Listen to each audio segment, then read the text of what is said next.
أعوذ بالله من الشيطان الرجيم. بسم الله الرحمن الرحيم. الحمد لله. الحمد لله الصلاة والسلام على رسول الله.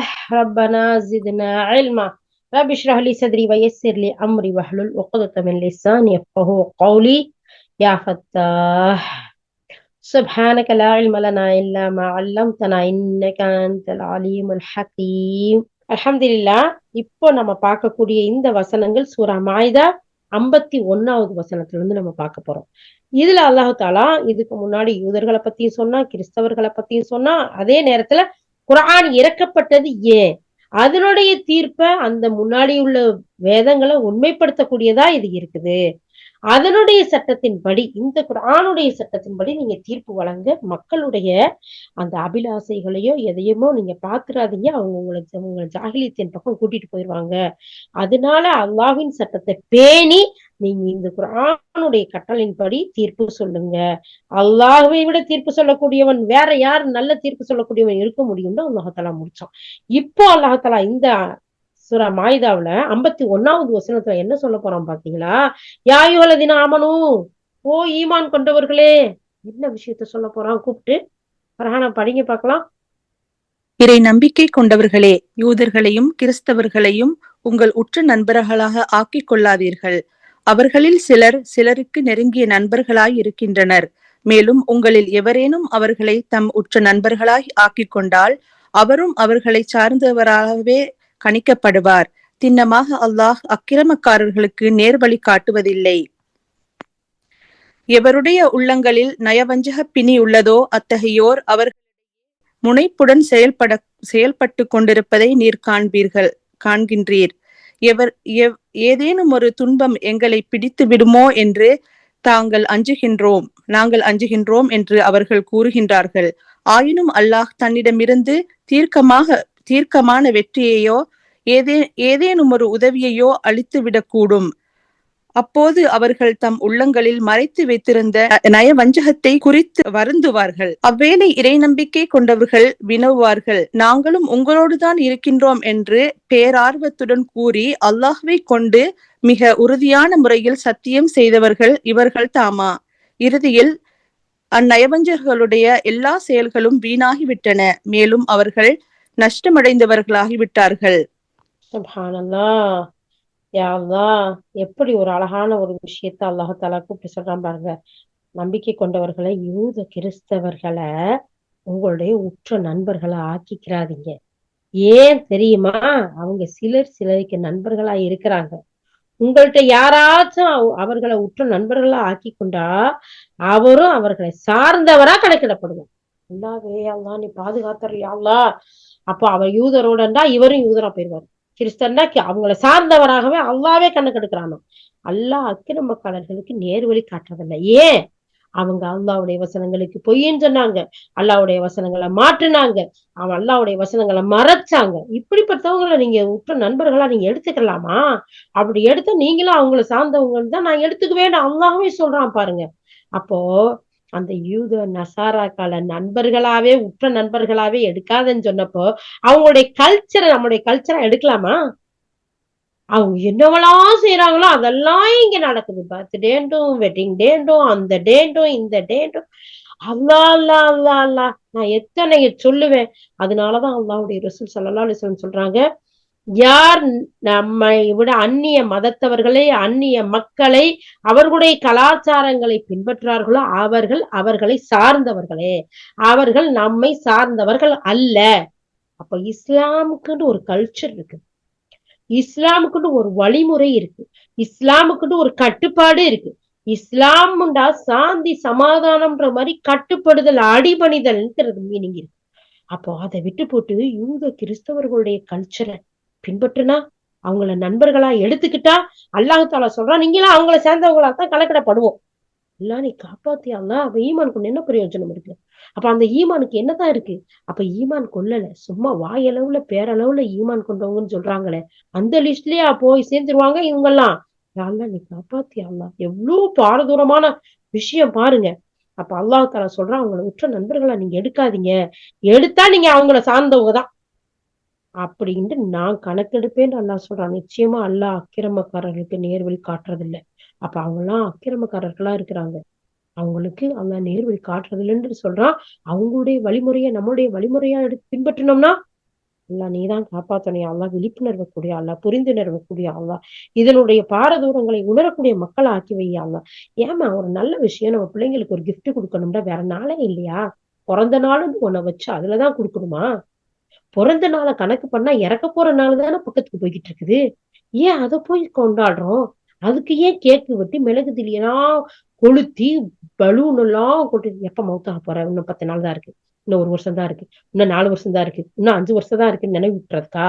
அது சந்தோஷமானதா? அது செலிப்ரேட் பண்ணக்கூடியதா?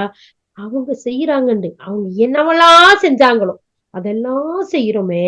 அல்லாஹ் தஆலா சொல்றான் பாருங்க, அவங்க செய்யறதுக்கு பின்னாடி போகாதீங்க. அந்த யூத நசாராக்களை நண்பர்களா கூட எடுக்காதீங்க. அப்படி அவர்களை உற்ற நண்பர்களா நீங்க எடுத்தீங்கன்னு சொன்னா அவங்கள சார்ந்தவங்க தான் சொல்றான். ஆனா அதுக்காக பழகக்கூடாதா? அவங்களுக்கு குடுக்கல் வாங்கல் வைக்க கூடாதாண்டா அது வேற. மற்றவைகள் அவங்களுடைய கல்ச்சரை பின்பற்றுறதும் அவங்கள உற்ற நேசர்களா எடுக்கிறதுங்கிறது வேற. சாதாரணமா பழகலாம், பேசலாம், போகலாம், வரலாம், குடுக்கல் வாங்கல் வைக்கலாம். ஆனா உற்ற நேசர்களா எடுக்கக்கூடாது. ஏன் இதுக்கு இவ்வளவு விளக்கம் சொல்றேன்னு சொன்னா அல்லாஹ்வும் அவங்களுடைய ரசூல் இவ்வளவு பெரிய விஷயங்களை சொல்லியிருக்காங்க. ஏன்னா இன்னைக்கு என் மனசு பிள்ளைங்க ஆசைப்படுதுமா, குடும்பத்துல ஆசைப்படுறாங்கம்மா, ஸ்கூல்ல விரும்புறாங்கம்மா, டீச்சரு கேக்குறாங்கம்மா, என்னென்னவெல்லாம் சொல்றாங்க. ஆனா அல்லாஹ் இடத்துல போய் என்ன சொல்ல போறாங்க தெரியல. அல்லாஹ் பாதுகாக்கணும். அது மட்டும் இல்லாம அல்லாஹ் தஆலா சொல்றான், யாருடைய உள்ளத்துல வஞ்சக பிணி இருக்கோ அவங்கதான் இவர்களுடைய முனைப்போடு செயல்பட்டுக்கிட்டு இருப்பாங்க. அப்போ அவங்கள பின்பற்றவங்கள்ட்ட வஞ்சக நோய்ன்னு ஒண்ணு இருக்குன்னு அல்லாஹ் சொல்றான். யாராச்சும் துன்பம் ஏற்படும் போது அப்ப அவங்க நாங்க அஞ்சுரோன்னு சொல்றாங்க. ஆனாலும் அல்லாஹ் தன்னிடமிருந்து தீர்க்கமான வெற்றியை ஏதாச்சும் ஒரு உதவியை கொடுக்கும்போது அவங்களுடைய உள்ளங்கள்ல மறைச்சு வச்சிருக்கிற அந்த நயவஞ்சகத்தை நினைச்சு வருந்தக்கூடியவர்களா இருக்கிறாங்க. அதனால நம்ம என்ன செய்யணும்? கவனத்தோட இருக்கணும். இது அல்லாஹ்வுடைய கட்டளைகள், வசனங்கள் நமக்கு அழகான முறையில சொல்லி காட்டுறான். இந்த அல்லாஹ்வுடைய வசனங்களை பின்பற்றக்கூடிய மக்களா தான் நாம இருக்கணும் இன்ஷா அல்லாஹ். அடுத்து ஃபர்ஹான். இறை நம்பிக்கை கொண்டவர்களே, உங்களில் எவரேலும் தனது தீனை நெறியை விட்டு திரும்பி விடுவாராயின் திரும்பி போகட்டும். அல்லாஹ் வேறொரு சமுதாயத்தை தோற்றுவிப்பான். அவர்கள் எத்தகையவர்களாய் இருப்பார்களெனில் அல்லாஹ் அவர்களை நேசிப்பான். அவர்களும் அல்லாஹ்வை நேசிப்பார்கள். அவர்கள் இறை நம்பிக்கையாளர்களிடம் மென்மையாகவும் நிராகரிப்போரிடம் கடுமையாகவும் இருப்பார்கள். அல்லாஹ்வின் பாதையில் கடும் முயற்சிகளை மேற்கொள்வார்கள். நிந்திப்பவர்களின் எந்த நிந்தனைகளுக்கும் அவர்கள் அஞ்ச மாட்டார்கள். இது அல்லாஹ்வின் அருளாகும்.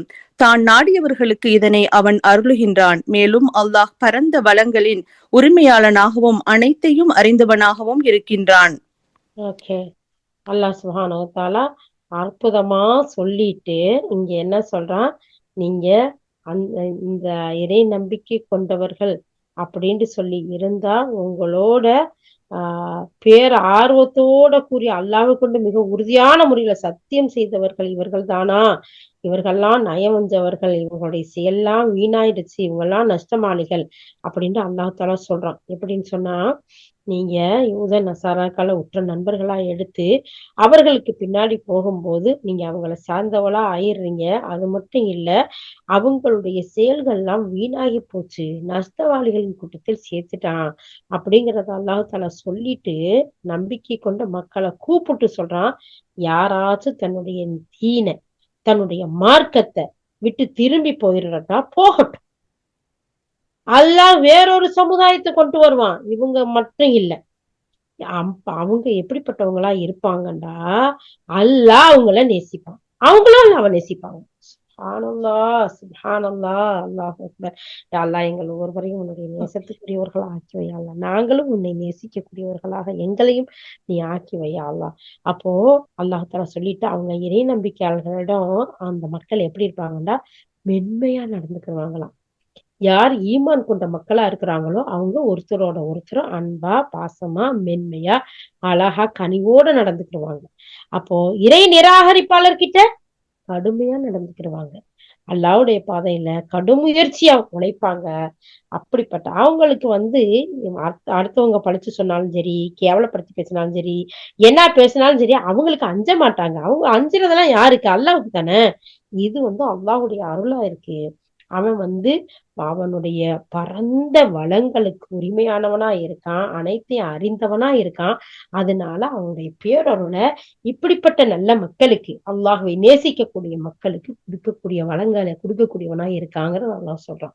பாத்தீங்களா, யாரும் இந்த மார்க்கத்தை விட்டு போயிட்டாங்க பின்பற்றலைங்கிறதுக்காக நமக்கு கவலையெல்லாம் பட தேவையில்லை. அல்லாஹ் தாலா சொல்றான், அவங்கள போக்கிட்டு அடுத்தவங்களை கொண்டு வந்துருவேன். அவங்க அல்லாஹ்வை நேசிப்பாங்க, அவங்களும் அவர்களை அல்லாஹ் நேசிப்பான். எவ்வளவு அழகான வார்த்தை பாருங்க. அதுக்கடுத்து அல்லாஹ் தாலா சொல்லி காட்டுறான், அல்லாஹும் அவனுடைய தூதரும். ஓகே, படிங்க பிராணம். அல்லாஹும் அவனுடைய தூதரும் இறை நம்பிக்கையாளர்களும் தான் உண்மையிலேயே உங்களுக்கு உற்ற நண்பர்கள். அந்த இறை நம்பிக்கையாளர்கள் எத்தகையோர் எனில் தொழுகையை நிலைநாட்டுவார்கள், மேலும் ஜக்காத்தை அளிப்பார்கள், இன்னும் அல்லாஹ்வுக்கு பணிந்து வாழ்வார்கள். எவர் அல்லாஹ்வையும் அவனுடைய தூதரையும் இறை நம்பிக்கையாளர்களையும் தம் உற்ற நண்பர்களாய் ஆக்கிக் கொள்கின்றாரோ அவர் தெரிந்து கொள்ளட்டும், அல்லாஹ்வின் குழுவினர் தாம் வெற்றியாளர்கள். சுப்ஹானல்லாஹ். யார நம்ம நண்பர்களா எடுத்துக்கணும்? அல்லாஹ் சொல்லி காட்டுறான் பாத்தீங்களா, யார நண்பர்களா எடுக்க கூடாது. ஏண்டா, ஏன் நண்பர்கள் விஷயத்துல இவ்வளவுண்டா அல்லாஹ்வுடைய தூதர் ஸல்லல்லாஹு அலைஹி வஸல்லம் சொல்றாங்க, ஒருத்தரை பத்தி தெரிஞ்சுக்கணுமா அவனுடைய நண்பனை போய் பாருங்க, அவனுடைய நண்பனுடைய மார்க்கத்துலதான் இவன் இருக்கிறாங்கிறத சொல்லி காட்டுறாங்க. ஏண்டா, எத்தனையோ பேர்களுடைய வாழ்க்கையை மாத்தி காட்டக்கூடியதா இருக்கு இந்த நண்பர்கள்ங்கிற ஒரு பழக்கம். அப்போ நம்ம எப்படிப்பட்ட நண்பர்களை நம்ம எடுக்கணும், எப்படிப்பட்ட நண்பர்கள்ட்ட இருந்து பாதுகாப்பா இருக்கணுங்கிறத அல்லாஹ் தஆலா சொல்றான். இந்த 5வது அத்தியாயத்துல 55வது வசனம், அல்லாஹ்வும் அவனுடைய தூதரும் இறை நம்பிக்கை கொண்டவர்கள் தான் உண்மையிலேயே உங்களுக்கு உற்ற நண்பர்கள். யாவா, நீ எங்களுக்கு நண்பனா? அல்ஹம்துலில்லாஹ். உன்னுடைய தூதர்கள் எங்களுக்கு நண்பர்களா? அல்ஹம்துலில்லாஹ். உன்னை பின்பற்றக்கூடிய அந்த இறை நம்பிக்கை கொண்ட அந்த இரையச்சம் உடையவர்கள் எங்களுக்கு நண்பர்களா? அல்ஹம்துலில்லாஹ். அல்லாஹ் அப்படிப்பட்ட இரையச்சம் உடையவர்களாக எங்களையும் ஆக்கி எங்களுடைய நண்பர்களையும் இரையச்சம் உடையவர்களாக நீ ஆக்கியார் யா அல்லாஹ். ஆமீன் ஆமீன் ஆமீன். பாருங்க, அல்லாஹ் தஆலா சொல்லி காட்டுறான், அல்லாஹ்வும் அவனுடைய தூதரும் இறை நம்பிக்கை கொண்டவங்களுக்கு தான் உங்களுக்கு உற்ற நண்பர்கள். நம்ம ரப்பத்தான் நண்பனா எடுக்கணும். நம்மளுடைய உயிரிலும் மேலான உத்தம தூதரைத்தான் நம்ம நண்பனா எடுக்கணுமா? சுப்ஹானல்லாஹ். இறை நம்பிக்கை கொண்டவர்களைத்தான் நம்ம நண்பனா எடுக்கணும். இவங்க இந்த இறை நம்பிக்கை கொண்ட மக்கள் எப்படிப்பட்டவங்களா இருப்பாங்க தெரியுமா? தொழுகையாளியா இருப்பாங்க, தொழுகையை நிலைநாட்டக்கூடியவர்களா இருப்பாங்க. தொழுகையாளியா இருக்கிறங்கிறது தொழுகையை விடாம தொழுகிறது, தொழுகையை நிலைநாட்டக்கூடியவர்களா இருக்கிறங்கிறது தொழுகை ஜமாத்தோட தொழுகிறது. சுப்ஹானல்லாஹ். அப்போ தொழுகையாளியா மட்டும் இருக்க மாட்டாங்க, ஜக்காத்தையும் கொடுத்து வருவாங்களாம். அல்லாஹ்வுடைய கட்டளைகளுக்கு பணிந்து வாழ்வார்கள். இப்படிப்பட்ட மனிதர்களை நீங்க உங்களுடைய நண்பர்களா எடுத்துக்கொள்ளுங்க. அவங்க அல்லாவையும் அவனுடைய தூதரையும் இறை நம்பிக்கையாளர்களையும் உற்ற நண்பர்களா யார் ஆக்கி கொள்றாங்களோ, அல்லாஹுவ அவனுடைய தூதரை இறை நம்பிக்கை கொண்டோர நண்பர்களா ஆக்கி கொள்கிறாங்களோ அவங்க தெரிஞ்சுக்கோங்க, அல்லாஹ் இவங்கதான் அல்லாஹ்வுடைய குழுவினர், இவங்கதான் வெற்றியாளர். வெற்றி யாருக்கு கிடைக்கும்? அல்லாஹ் சுப்ஹானஹு வ தஆலா. இதெல்லாம் நமக்கு தனியா ஒருத்தர் விளக்கம் சொல்லணுமா? இதுக்கெல்லாம் தஃப்சீர் நிறைய இருக்குது. ஆனா நமக்கு டைரக்டா விளங்கல. அல்லாஹ் சுப்ஹானஹு வ தஆலா சொல்றது, வமன் யத்தவல்லல்லாஹ வ ரசூலஹு வல்லதீன ஆமனு ஃபஇன்ன ஹிஸ்பல்லாஹ், இவர்தான் அல்லாஹ்வுடைய கூட்டத்தார்கள், ஹுமுல் காலிபூன், இவர்களை வெற்றியாளர்கள். சுப்ஹானல்லாஹ். யா அல்லாஹ் எங்களை வெற்றியாளர் கூட்டத்தில் சேர்த்து வை யா அல்லாஹ். அடுத்து, இறை நம்பிக்கை கொண்டவர்களே, உங்களுக்கு முன் வேதம் அருளப்பட்டவர்களில் எவர்கள் உங்களுடைய தீனை நெறியை கேலிக்கும் விளையாட்டுக்கும் உரித்தாக்கி கொண்டார்களோ அவர்களையும் மற்ற நிராகரிப்பாளர்களையும் உங்களில் உற்ற நண்பர்களாய் நீங்கள் எடுத்துக் கொள்ளாதீர்கள். நீங்கள் இறை நம்பிக்கையாளர்களாய் இருந்தால் அல்லாஹ்வுக்கு அஞ்சுங்கள். சுப்ஹானல்லாஹ். அடுத்து அல்லாஹ் தஆலா சொல்றான், உங்களை இறை நம்பிக்கை கொண்டவர்களே, உங்களுக்கு முன்னாடி வேதம் அருளப்பட்டவர்கள்ல யாரு உங்களுடைய தீன, உங்களுடைய மார்க்கத்தை, உங்களுடைய அழகான இந்த ஃபாலோவிங்க கேலியும் கிண்டலும் செய்யறாங்களோ அவங்கள உங்களுடைய என்ன செய்யாதீங்க, உற்ற நண்பர்களா எடுத்து கட்டுறாதீங்க. மற்ற நிராகரிப்பாளர்களையும் சரிதான், இப்படிப்பட்டவங்களை நீங்க எடுக்காதீங்க. நீங்கள் இறை நம்பிக்கையாளர்களா இருந்தா அல்லாஹ்வுக்கு அஞ்சுங்க. உங்கள் பிசினஸ் பார்ட்னரா இருக்கலாம், உங்களோட காலேஜ்ல ஸ்கூல்ல படிச்ச ஃப்ரெண்டா இருக்கலாம், உங்களுக்கு பக்கத்து வீட்டுக்காரவங்களா இருக்கலாம். இன்னும் வேற எந்த வழியில வந்தவங்களாவும் இருக்கலாம். ஆனா அவங்களோட குடுக்கல் வாங்கல் வைக்கிறதோ, போறதோ, வர்றதோ, பேசுறதோ இல்ல உற்ற நண்பர்களா எடுக்கக்கூடாது. ஏன்னா அல்லாஹ் சுப்ஹானஹு வ தஆலா அதை விரும்பல. நாம அல்லாஹ்வுக்கு தான் அஞ்சணும். பிசினஸ் போயிருமோ, இல்ல பாலிய சிநேகிதம் போயிருமோ, இல்ல பக்கத்து வீட்டுக்காரங்களா இருக்கல எதுவும் கெடுதல் வந்துருமோ? உம் அல்லாஹ் பாதுகாக்கக்கூடியவனா இருக்கான். குடுக்கல் வாங்கல் பேச்சல் போக்குவரத்து அது இல்ல. அது வேற, உற்ற நண்பன்கிறது வேற. அடுத்து. மேலும் நீங்கள் தொழுகைக்கு அழைப்பு விடுத்தால் அதனை இவர்கள் கேலிக்கும் விளையாட்டுக்கும் உரித்தாக எடுத்துக் கொள்கின்றார்கள். இதற்கு காரணம் அவர்கள் அறியாத மக்களாய் இருப்பதேயாகும். நீர் அவர்களிடம் கூறுவீராக, வேதம் அருளப்பட்டவர்களே, அல்லாஹ்வின் மீதும் எங்களுக்கு இறக்கி அருளப்பட்ட அறிவுரைகள் மீதும் இன்னும் எங்களுக்கு முன்னர் அருளப்பட்டவர்களின் மீதும் நாங்கள் நம்பிக்கை கொண்டோம் என்பதற்காகத்தான் எங்கள் மீது நீங்கள் வெறுப்பு காட்டுகின்றீர்கள். மேலும் உங்களில் பெரும்பாலானோர் தீயவர்களாகவே இருக்கிறார்கள். மேலும் கூறுங்கள், அல்லாஹ்விடத்தில் இத்தீயவர்களின் கதியை விட இன்னும் மோசமான கதியுடையோரை பற்றி நான் உங்களுக்கு அறிவிக்கட்டுமா?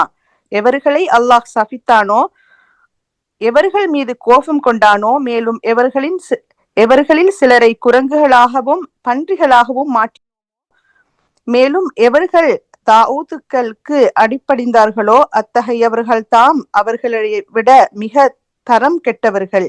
மேலும் அவர்கள் செம்மையான பாதையிலிருந்து வெகு தூரம் விலகிச் சென்றவர்களும் ஆவார். அல்லாஹ் சுப்ஹானஹு வ தஆலா எவ்வளவு அழகா சொல்றான். அவங்க உங்களுக்கு தொழுகைக்காக அழைப்பு கொடுத்தா கேலியும் கிண்டலும் செய்யறாங்க.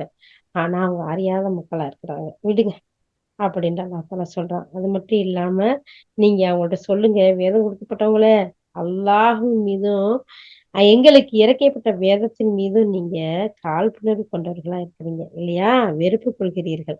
நீங்க பெரும்பாலான மக்கள் தீய மக்களா இருக்கீங்க அப்படின்னு சொல்லிட்டு அல்லாஹ் சொல்றான்.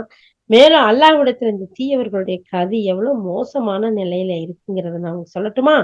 அப்படின்னு சொல்லிட்டு அல்லாஹ் யார சபித்தானோ, கோபம் கொண்டானோ, எவர்கள் சிலரை குரங்குகளா பன்றிகளா மாற்றுனானோ, சூரா பக்கரா சூரத்துல் ஃபாத்திஹாவுக்கு அல்லாஹ் போயிட்டான் பாத்தீங்களா? அவர்கள் யார் தாகூத்துக்கு அடிபணிந்தார்களோ அவர்கள்தான். அவர்களை விட தரங்கெட்டவர்கள் இவங்க. இவங்க செம்மையான பாதையிலிருந்து தூரமா விலகி போயிட்டாங்க. இப்படிப்பட்ட மக்கள் தான் உங்களுக்கு பாங்கு சொன்னா கேலி பண்ணக்கூடிய மக்களாகவும் உங்க மார்க்கத்தை கேலியும் கிண்டலும் செய்யக்கூடியவர்களா இருக்கிறாங்க அப்படிங்கிறத அல்லாஹ் தஆலா சொல்றான். அடுத்து. அவர்கள் உங்களிடம் வரும்போது நாங்கள் நம்பிக்கை கொண்டுள்ளோம் என்று கூறுகின்றார்கள். ஆயினும் அவர்களோ இறை நிராகரிப்புடன் தான் வந்தார்கள், இறை நிராகரிப்புடன் தான் திரும்பியும் சென்றார்கள். மேலும் தம் உள்ளங்களில் அவர்கள் மறைத்திருப்பவற்றை அல்லாஹ் நன்கறிந்தவனாக இருக்கின்றான். மேலும் அவர்களில் பெரும்பாலானோர் பாவத்திலும் வரம்பு மீறிய செயல்களிலும் விலக்கப்பட்ட பொருட்களை உண்பதிலும் விரைந்து செயற்பட்டு கொண்டிருந்ததை நீர் காண்கிறீர். அவர்கள் செய்து கொண்டிருக்கும் செயல்கள் எத்துணை தீமையானவை. ஓகே, ஜஸாக்கல்லாஹ் ஹைராடா. இந்த இடத்துல அல்லாஹ் சுப்ஹானஹு வ தஆலா என்ன செய்றான்? அவங்க உங்கள்ட்ட வந்தா நாங்க நம்பிக்கை கொண்டோன்னு சொல்றோம். இருந்தாலும் அவங்க நிராகரிப்போட தான் இருக்கிறாங்க. அவங்க நிராகரிப்போட தான் திரும்பியும் போறாங்க. அவங்க உள்ளத்துல மறைச்சு வச்சிருக்கத அல்லாஹ் அறிந்தவனா இருக்கிறான் அப்படின்னு அல்லாஹ் தஆலா சொல்றான். சொல்லிட்டு இவங்க பாவங்கள்லயும் வரம்பு மீற செயல்லையும் விலக்கப்பட்ட பொருள்களை சாப்பிடுறதுலயும் விரைந்து செயல்படுறத நீங்க பாப்பீங்க. இது எவ்வளவு கெட்ட தீமையான செயல் தெரியுமா? இது எவ்வளவு தீமையானது தெரியுமா? அப்படிங்கறத அல்லாஹ் தஆலா சொல்றான். இன்னும் தொடர்ந்து இது இருக்கு, நம்ம பார்ப்போம். ஓகே, இப்போ 63வது வசனம். அந்த தீமைகள் இன்னும் என்னவெல்லாம் இருக்குது? தீய வார்த்தைகளை பேசுவதிலிருந்தும் விலக்கப்பட்ட பொருள்களை உண்பதிலிருந்தும் அவர்களின் குருமார்களும் அறிஞர்களும் அவர்களை ஏன் தடுப்பதில்லை? வாழ்நாள் முழுவதும் இவர்கள் புரிந்து வரும் சாதனை எத்துணை மோசமானது! யூதர்கள் கூறுகிறார்கள், அல்லாஹ்வின் கை கட்டப்பட்டிருக்கிறது. கட்டப்பட்டிருப்பவை அவர்களுடைய கைகள்தாம். அவர்கள் பேசிக் கொண்டிருந்த இந்த பேச்சின் காரணமாக சாபத்திற்கு உள்ளானார்கள். அல்லாஹ்வின் கைகளோ விரிந்திருக்கின்றன. தான் நாடும் விதத்தில் அவன் அள்ளி வழங்குகின்றான். உண்மை யாதெனில், உம்முடைய இறைவனிடமிருந்து உம்மளவில் இறக்கி வைக்கப்பட்ட இவ்வேதம் அவர்களில் பெரும்பாலோரிடம் வரம்பு மீறலையும் அசத்திய போக்கையும் இன்னும் அதிகப்படுத்தி விட்டது. மேலும் இதற்கு தண்டனையாக மறுமை இந்நாள் வரை அவர்களிடையே பகைமையையும் வெறுப்பு உணர்ச்சியையும் நாம் விதைத்து விட்டோம். போர் நெருப்பை அவர்கள் மூட்டும் போதெல்லாம் அல்லாஹ் அதனை அணைத்து விடுகின்றான். அவர்கள் பூமியில் குழப்பத்தை பரப்ப முயற்சி செய்கிறார்கள். ஆனால் இத்தகைய குழப்பவாதிகளை அல்லாஹ் ஒருபோதும் நேசிப்பதில்லை. சுபஹானல்லாஹ், அல்லாஹு அக்பர். அப்ப அல்லாஹ் சுப்ஹானஹு தஆலா அவங்களுடைய பாவத்துல வரம்பி மீறி போயிட்டாங்க அப்படிங்கறத சொல்லிட்டு, அவங்களுடைய தீய வாசல் பேசுறதுல இருந்தும், அவங்க சாப்பிடுற தீயதை சாப்பிடுறதுல இருந்து அவங்களுடைய குமார்களும் அறிஞர்களும் ஏன் தடுக்கிறது இல்ல? வாழ்நாள் முழுசுமே இவங்க இதை புரியக்கூடியவர்களா இல்ல. இவர்கள் செய்யக்கூடிய செயல்கள் எத்தனை மோசமானது. இவங்க சாதனைன்னு நினைச்சுக்கிட்டு செய்யறாங்க. ஆனா அது ரொம்ப மோசமானதுங்கிறத அல்லாஹ் தஆலா சொல்லி காட்டுறான். சொல்லிட்டு பாருங்களேன், அந்த யூதர்கள் சொல்றாங்களாம் அல்லாஹ்வுடைய கை கட்டப்பட்டிருக்கு. சுப்ஹானல்லாஹ். அல்லாஹ் தஆலா சொல்றான், அல்லாஹ்வுடைய கை இவங்களுடைய கைதான் கட்டப்பட்டிருக்கு. இவங்க பேசுறாங்க. இந்த பேச்சின் காரணமா அல்லாஹ் தஆலா இவங்களை சாபத்துக்குரியவர்களா அல்லாஹ் ஆக்கிட்டான். அல்லாஹு அக்பர். அல்லாஹ்வின் மீது எதை சொல்லவும் இவங்க யோசிக்கல. படைச்ச ரப்பு மேலேயே எதை சொல்லது யோசிக்கல. அவனுடைய வார்த்தைகளையே மாத்துனாங்க. அவனுடைய வார்த்தைகளையே மறைச்சாங்கன்னு சொன்னா இவங்க எதை செய்ய மாட்டாங்க இல்லையா? இவங்களுடைய கல்ச்சர் நம்ம பின்பற்றலாமா? இவர்களை போய் உற்ற நண்பர்களா நம்ம எடுத்துக்கலாமா? இவங்களுடைய வழிகாட்டுதலுக்கு ஏங்கி காத்து கிடக்கலாமா? அல்லாஹ் நீ காப்பாத்தியா அல்லாஹ். அல்லாஹ் தஆலா சொல்றான், இவங்க பேச்சிடக்கூடிய இந்த பேச்சின் காரணமா அல்லாஹ்வுடைய சாபத்துக்கு ஆளாயிட்டாங்க. அல்லாஹ்வுடைய கை கட்டப்பட்டில்ல, அது விரிஞ்சிருக்கு. அது விரிஞ்சிய வேண்டிய விதத்துல அல்லாஹ் அவனுடைய கருணைய, அவனுடைய அற்புடைய அள்ளி வழங்குறான். உண்மையிலேயே சுப்ஹானல்லாஹ். அல்லாஹ் எவ்வளவு அழகா சொல்லிட்டு இந்த வேதம் கொடுக்க மாட்டவங்க அத்துமீறல்ல போயிட்டாங்க. அசத்திய போக்கைக்கு அதிகப்படுத்திட்டான் அல்லாஹ் தஆலா. அவங்களுக்கு தண்டனையா மறுமை நாள் வரை அவங்கள்ட்ட பகைமையும் வெறுப்பும் காழ்ப்புணர்ச்சியும் அல்லாஹ் விதிச்சிட்டான். அது மட்டும் இல்ல, எப்பயெல்லாம் பிரச்சனைகளை உண்டு பண்ணி போர் நெருப்ப மூட்டுறாங்களோ அப்பயெல்லாம் அல்லாஹ் அணைச்சுக்கிட்டே போறான். பூமியில குழப்பத்தை பரப்ப முயற்சி செய்யறாங்க. இப்படிப்பட்ட குழப்பவாதிகளை அல்லாஹ் நேசிக்கிறதே இல்லை இன்னைக்கு வரைக்கும். இன்ஷா அல்லாஹ் மறுமை வரைக்கும் இவங்களுக்கு விதிக்கப்பட்டது இது. இவங்க அல்லாஹ்வுடைய கோபத்துக்கும் சாபத்துக்கும் ஆளாயிட்டாங்க. திரும்பவும் நான் ஒரு நினைவூட்டி சொல்றேன், இவங்களுடைய கல்ச்சரை நம்ம பின்பற்றலாமா? பண்ணக்கூடாது.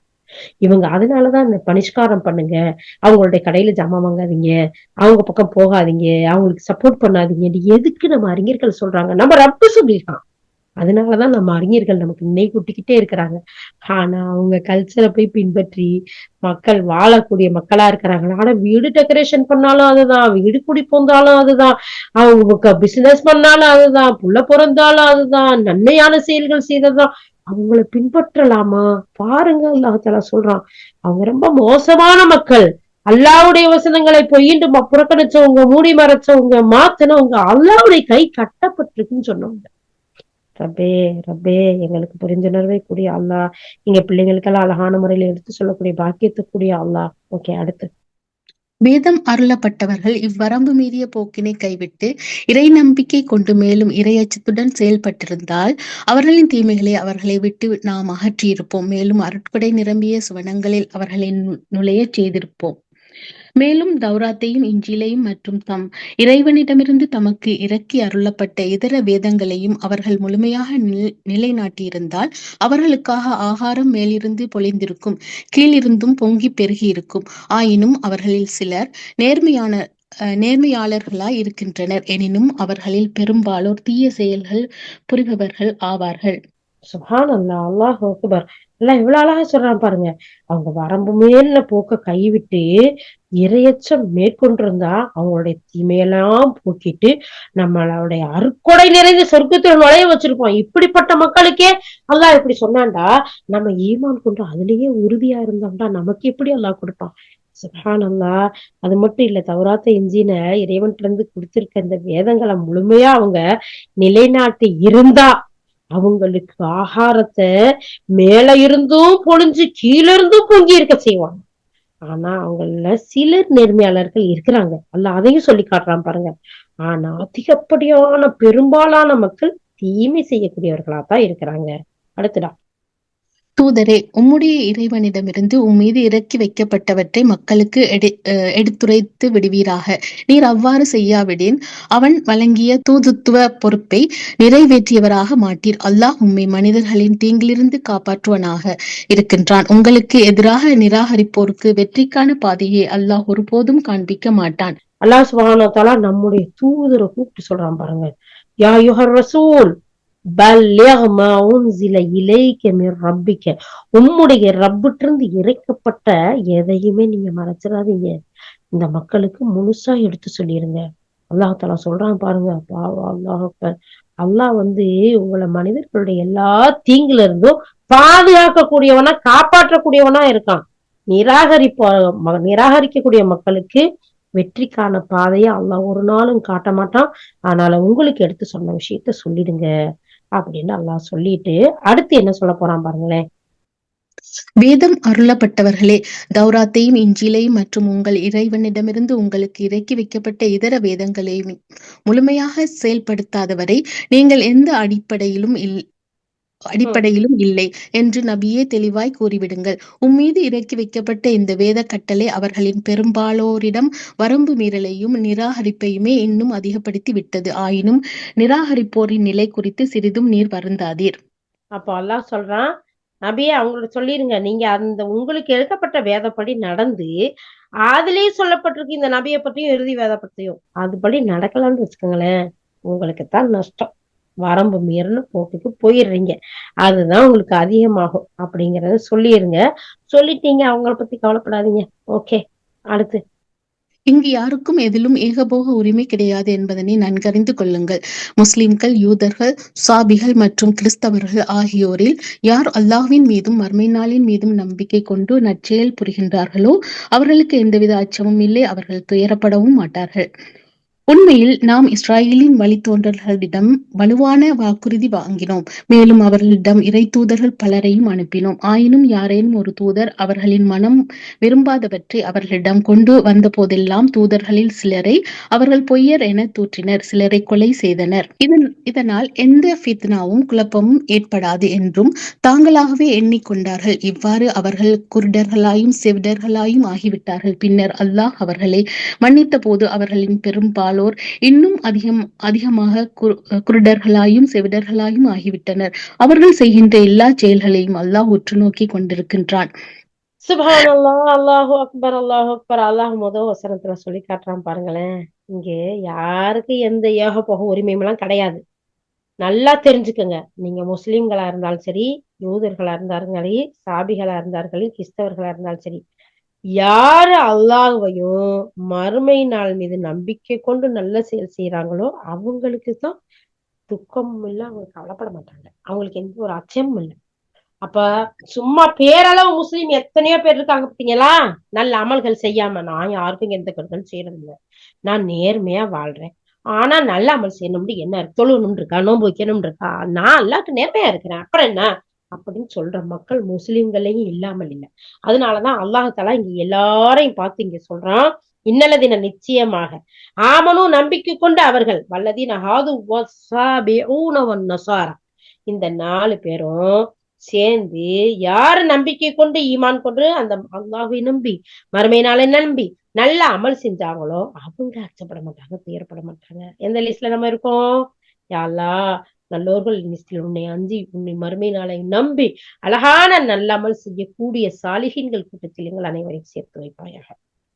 அதுக்கடுத்து அல்லாஹாலா இஸ்ரேல் சந்ததிகளுக்கு வாக்குறுதி கொடுத்ததை அல்லாஹாலா சொல்லி காட்டுறான். அடுத்து, திண்ணமாக மரியமுடைய குமாரர் மசீஹ்தான் அல்லாஹ் என்று கூறியவர்கள் சந்தேகமின்றி நிராகரித்தவர்களாகி விட்டார்கள். உண்மையில் மசீஹ் இப்படித்தான் கூறியிருந்தார்: இஸ்ராயேலின் வழித்தோன்றல்களே, என்னுடைய இறைவனும் உங்களுடைய இறைவனுமாகிய அல்லாஹ்வே வணங்குங்கள். எவன் அல்லாஹுக்கு இணை கற்பிக்கின்றானோ அவனுக்கு திண்ணமாக அல்லாஹ் சுவனத்தை தடை செய்திருக்கின்றான், மேலும் அவனுடைய இருப்பிடம் நரகமாகும். மேலும் இத்தகைய அக்கிரமக்காரர்களுக்கு உதவி செய்வோர் யாரும் இல்லை. சுப்ஹானல்லாஹ், தெளிவான டிக்ளரேஷன், இதுக்கு விளக்கமே தேவையில்லை. அல்ஹம்துலில்லாஹ், அல்லாஹ் ரொம்ப அழகா இந்த வசனத்துல சொல்லி காட்டுறான். அடுத்து, நிச்சயமாக அல்லாஹ் மூவரில் மூன்றாமவன் என்று கூறியவர்களும் திண்ணமாக நிராகரிப்பாளர்களாகி விட்டார்கள். உண்மையில் ஒரே இறைவனை தவிர வேறு எந்த இறைவனும் இல்லை. தாம் இவ்வாறு கூறுவதிலிருந்து அவர்கள் விலகிக் கொள்ளவில்லையாயின் இத்தகைய நிராகரிப்பாளர்கள் அனைவருக்கும் துன்புறுத்தும் தண்டனை கொடுக்கப்பட்டே தீரும்.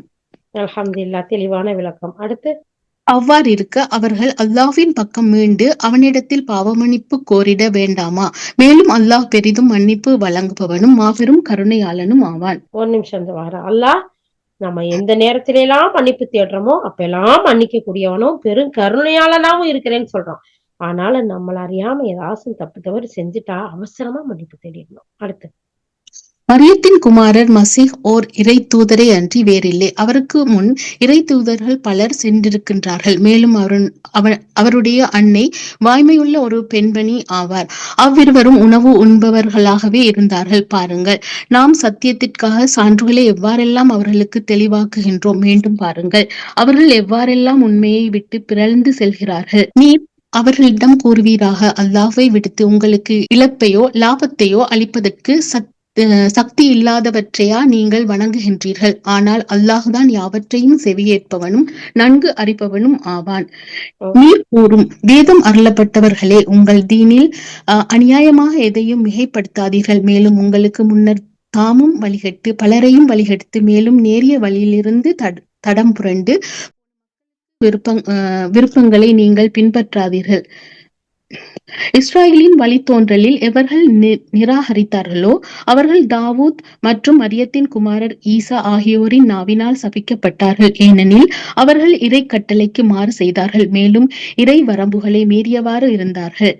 தாம் செய்து கொண்டிருந்த தீய செயலிலிருந்து அவர்கள் ஒருவரை ஒருவர் தடுக்காமல் இருந்தார்கள். இவ்வாறு அவர்கள் செய்து கொண்டிருந்த செயல்கள் யாவும் மிகவும் தரங்கெட்டவையாய் இருந்தன. இன்று அவர்களில் பெரும்பாலோர் இறை நம்பிக்கையாளர்களுக்கு எதிராக நிராகரிப்பாளர்களுக்கு ஆதரவாளர்களாயும் உற்ற நண்பர்களாயும் இருப்பதை நீர் காண்கிறீர். சந்தேகமின்றி அவர்கள் தமக்காக சம்பாதித்தவை எத்துணை தரங்கெட்டவை. இதனாலேயே அல்லாஹ் அவர்கள் மீது கோபம் கொண்டார். மேலும் நிரந்தரமான வேதனைக்கு அவர்கள் சுப்ஹானல்லாஹ், அல்லாஹ் கோபம் கொண்டானா? அவங்க நிராகரிப்பின் காரணமா, அவங்க நண்பர்களா எடுத்துக்கொண்டது காரணமா, அவங்க சம்பாதித்தது அவங்களுக்கு கேடுங்கிறதே அல்லாஹ் தாலா சொல்லி காட்டுறான். யாரு தரங்கெட்ட செயல்கள்லாம் செய்யறாங்கிறதையும் அல்லாஹ் லிஸ்ட் போட்டு காட்டுறான். அல்லாஹ் அப்ப தரங்கெட்ட செயல்கள்ல இருந்து ஒவ்வொருத்தரும் விலகி இருக்கணும். இல்லாட்டி அல்லாஹுடைய கோபத்துக்கு ஆளாகக்கூடிய நிலை வருங்கிறத பாக்குறோம். அடுத்து, உண்மையிலேயே அவர்கள் அல்லாஹ்வின் மீதும் இறை தூதரின் மீதும் அவருக்கு இறக்கி அருளப்பட்ட வேதத்தின் மீதும் நம்பிக்கை கொண்டிருப்பார்களாயின் நம்பிக்கையாளர்களுக்கு எதிராக நிராகரிப்போரை தமுற்ற நண்பர்களாய் ஒருபோதும் ஆக்கிக் கொண்டிருக்க மாட்டார்கள். ஆயினும் அவர்களில் பெரும்பாலோர் அல்லாஹுக்கு கீழ்ப்படிவதிலிருந்து விலகி சென்று விட்டனர். திண்ணமாக யூதர்களும் இணை வைப்பவர்களும் மற்ற அனைத்து மக்களையும் விட இறை நம்பிக்கையாளர்களுக்கு கடும் பகைவர்களாக இருப்பதை நபியே நீர் காண்பீர். நிச்சயமாக நாங்கள் கிறிஸ்தவர்களே என்று சொல்பவர்கள்தாம் மற்ற அனைவரையும் விட இறை நம்பிக்கையாளர்களுடன் நேசம் கொண்டிருப்பதை நீர் காண்பீர். இதற்கு காரணம் அவர்களுள் வணக்கத்தில் திளைத்த அறிஞர்களும் துறவிகளும் இருக்கின்றனர். மேலும் அவர்கள் அகந்தை கொண்டவர்களாகவும் இல்லை. சுப்ஹானல்லாஹ், அல்லாஹு அக்பர், அல்லாஹு அக்பர். அல்லாஹ் அதுலயும் இருக்கக்கூடிய நல்லவர்கள் எப்படியெல்லாம் இருக்கிறாங்க, அவங்க அகந்தை கொண்டவங்களா இல்ல, அல்லாஹை நம்பக்கூடியவர்களா இருக்கிறாங்க, அவங்கள அறிஞர்களும் இருக்கிறாங்க, துறவிகளும் இருக்கிறாங்கிறதே அல்லாஹ் தாலா சொல்றான். அப்ப நல்லோர்களை பத்தி பாராட்டாமல் அல்லாஹ் சுப்ஹானஹு வ தஆலா இல்ல. தீயோர்களுக்கு தீயோர்கள் நிராகரிக்கக்கூடிய மக்கள், அல்லாஹுக்கு மாறு செய்யக்கூடிய மக்கள் மீது அல்லாஹ் கோபம் கொண்டுள்ளாங்கிறதையும் சொல்லாம இல்ல. அப்ப இந்த வசனங்கள்லாம் நமக்கு எப்படிப்பட்ட விஷயத்தை நமக்கு சொல்லி காட்டுது? அல்லாஹுடைய கோபத்தை பெற்றுக்கொள்ளக்கூடிய செயல்களை செஞ்சால் அது மிகப்பெரிய கடுமையானது அப்படிங்கிறதையும், அல்லாஹுடைய நேசத்துக்குரிய செயல்கள் அதை செய்தால் அல்லாஹுடைய பாராட்டுக்கும் அன்புக்கும் கருணைக்கும் உரியவர்களா ஆகுவோங்கிறதையும் சொல்லி காட்டக்கூடியதா இருக்கு. இன்ஷா அல்லாஹ் அதன்படி செயலாற்றக்கூடியவர்களாக எங்கள் அனைவரையும் நீ ஆக்கி வையா அல்லாஹ். ஆமீன் யா ரப்பல் ஆலமீன்.